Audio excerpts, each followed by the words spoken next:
যেভাবে আওয়ামী লীগকে পুনর্বাসনের প্রচেষ্টা চলছে, এগুলো যদি বন্ধ না করে আমাদের ক্ষতি হবে না, ক্ষতি হবে বিএনপির। কারণ আওয়ামী লীগ বাংলাদেশে আসলে তারা যেই সমস্ত জায়গাগুলো দখল করে আছে, তারা যেই সমস্ত জায়গাতে অবস্থান করে আছে, আওয়ামী লীগের নেতা কর্মীদের বাড়ি ঘর ব্যবসা প্রতিষ্ঠান সব কিন্তু ছেড়ে দিতে হবে। সকল ক্ষমতার উৎস বেগম খালেদা জিয়া। 91 সালে যদি জামাত সমর্থন না দিত, বেগম খালেদা জিয়ার সরকার গঠন করতে পারতো না। আরে ভাই, ক্ষমতা আপনাদের উচিত। আপনাদের পিতারা তো যুদ্ধ অপরাধী ছিলেন, তারা যেই মঞ্চে খালেদা জিয়া ছিল সেই মঞ্চেই আব্দুল কাদের মোল্লা, কামরুজ্জামান, মাওলানা মতিউর রহমান নিজামী, আল্লামা দেলোয়ার হোসেন সাইদি প্রত্যেকের নাম ধরে ধরে তারপর তাদের মুক্তি চেয়েছেন। তারা একটা শপথ গ্রহণ করছে আর একটা শপথ নিবে না। এটা কি মামা বাড়ির আবদার? জনগণ সকল ক্ষমতার উৎস বেগম খালেদা জিয়া। বিএনপির স্লোগানই হচ্ছে জনগণ সকল ক্ষমতার উৎস। কিন্তু সেই বিএনপি আজকে জনগণ ভোট দিল, তারা বলতেছে না সংসদ সার্বভৌম। আরে ভাই, জনগণ ভোট দিছে, একটা হচ্ছে গণভোট আর একটা হচ্ছে প্রতীকের উপরে ভোট, জাতীয় নির্বাচন। একই দিনে নির্বাচন, একই দিনে ব্যালটে, একই চিঠিতে আমন্ত্রণ জানালো। তারা একটা শপথ গ্রহণ করছে আর একটা শপথ নিবে না। এটা কি মামা বাড়ির আবদার? আজকে তো সাংবিধানিক ভাবে তো এই সংসদই প্রশ্নবিদ্ধ হবে যদি শুধুমাত্র সংবিধান করা শুরু করেন আপনারা। সংবিধানে তো নির্বাচন ছিল না, ওই হিসাবে তো শেখ হাসিনা এখনো প্রধানমন্ত্রী। যদি সংবিধানের কথা বলেন, জুলাই আন্দোলন হয়েছে বলেই তো নির্বাচন হয়েছে। আজকে আপনারা দেশ এবং জাতির স্বার্থে আপনাদের উপর আবেদন, আপনারা দীর্ঘ যুগের পর যুগ এই জামাত ইসলামীকে সাথে নিয়ে আন্দোলন করছেন, সংগ্রাম করেছেন, সরকার গঠন করেছেন। 91 সালে যদি জামাত সমর্থন না দিত, বেগম খালেদা জিয়ার সরকার গঠন করতে পারতো না। 2001 সালে 7 দলীয় জোট যদি সরকার গঠন করছে, জামাত ইসলামী সাথে ছিল, সেই জামাত ইসলামীর আজকে গা দিয়া নাকি গন্ধ আসে। আজকে তারা নাকি যুদ্ধ অপরাধীর দল। আজকে স্বাধীনতা বিরোধী, তাদের নাকি আজকে ক্ষমা চাইতে হবে। ভাই, এই 17 বছর তো পাশে বৈশা বৈশা মিটিং করলেন, তখন কেন ক্ষমার কথা বললেন না?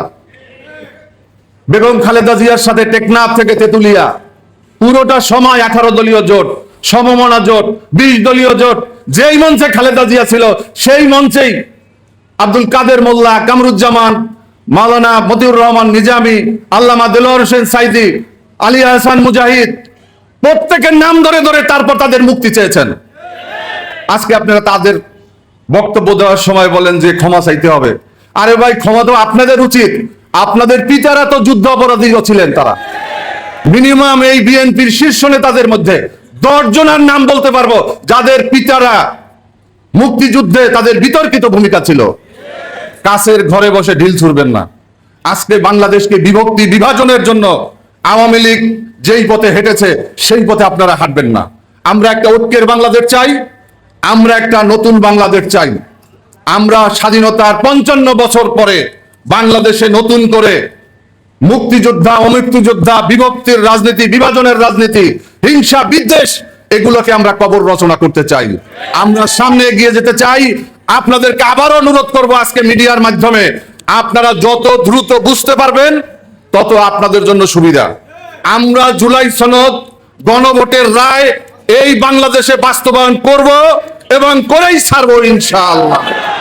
পরিশেষে একটা কথা না বললে নয়, এখানে ফুয়াদ ভাই একটা বিষয় তুলেছেন। আজকে মিডিয়া ফ্যাসিস্টরা আজকে সক্রিয়। তারা আজকে ইনিয়ে বিনিয়ে জুলাইকে বিতর্কিত করার চেষ্টা করছে।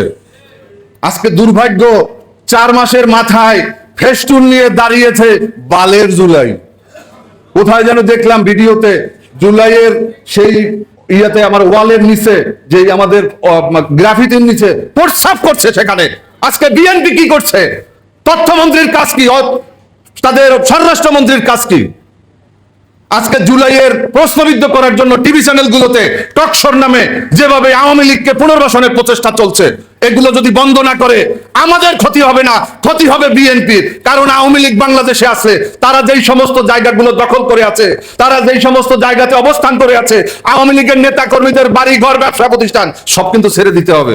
আর রাজনীতি থেকে আর আওয়ামী লীগও বাংলাদেশে আসলেই যে ক্ষমতায় আসবেন এটা মনে করেন না। বিএনপি কিন্তু 19 বছর পর ক্ষমতায় গেছে। বাংলাদেশের জনগণ সাহস ভেঙে গেছে। হাসিনার মতো মানুষ সেই 4 তারিখেও মানুষ কল্পনা করে নাই হাসিনার পতন হবে হাসিনার মৃত্যু ছাড়া। মানুষের সাহস ভেঙে গেছে। আওয়ামী লীগকে যখন পেরেছে আপনাদের কেউ সমস্যা হবে না। ধন্যবাদ সবাই।